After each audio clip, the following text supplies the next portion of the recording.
কাছে দেন, আমি সুন্দর করে ভাগ করে দিতেছি। তোমরা দুজন মনে রেখো, এই অবৈধ টাকার কথা যেন ফাঁস হয় না। অসুবিধা নেই স্যার, যেহেতু অবৈধ টাকা, আল্লাহর কাছে একটু মাপ চাই নেই। কি করেন, অস্ত্রগুলা সাইডে রাখেন আর টাকাটা মাঝখানে রেখে আমরা উপর দিকে মোনাজাত করি। আল্লাহ, আমরা পাপী বান্দা, আমাদেরকে তুমি ক্ষমা করে দিও। শালারা চোখ বন্ধ করে আছে, এই সুযোগে টাকাটা গায়েব করি।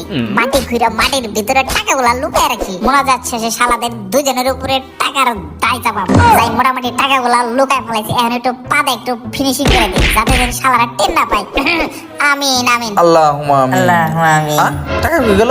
স্যার, আমার হাত তো উপরে, জুন্টু নিচে নাকি? স্যার, আপনারে আগে চেক করবো, দাঁড়ান তো। এই কি বলে এসব? আমি টাকা নিব কেন? আপনার তো খালি এই জুন্টু, দেখি তোর কাছে টাকা আছে নাকি? হাই হাই, কারো কাছে টাকা নাই, টাকা হয়ে গেল। আমার চেক করেন কেন? আমার কাছে কোনো টাকা পয়সা নাই, আমি সলিড মানুষ। না, 2 নাম্বার টাকা কই যে গায়েব হয়ে গেল? হাবিলদার চলো। চলেন স্যার, চলেন। এই যে পোরসাব এসে স্যার, আপনারা জানেন আমি আসতেছি। পোরসাব আসার সময় পাইল না, যাই তাড়াতাড়ি পোরসাবের বাহানা করে ওরা চলে গেলে টাকাগুলা বাইর করে নিও।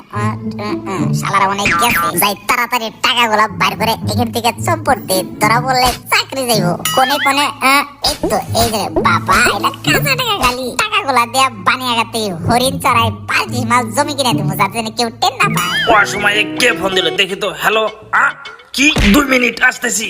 উরি বাবারে, পাতাইলা রাস্তায় যা রওনা দেয়, একটা গাড়ি পেয়েছি না। হাই হাই, বড় স্যার দেখতেছি এইদিকে আসতেছি। কি করি এখানে ব্যাগ আছে, এই ব্যাগের ভিতরে টাকাগুলো আপাতত লুকায় রাখি। স্যার যাওয়ার পরে টাকাগুলা এখান থেকে নিয়ে যাবো।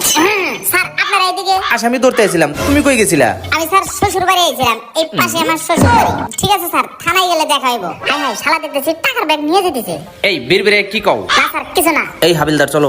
হাই হাই রে, শালার কি কষ্ট করে টাকাগুলা মার দিয়েছিলাম, টাকাগুলা অন্যজন নিয়ে গেল। শালার এই জন্য লোকে বলে হারামের আরাম নাই রে, আরাম নাই।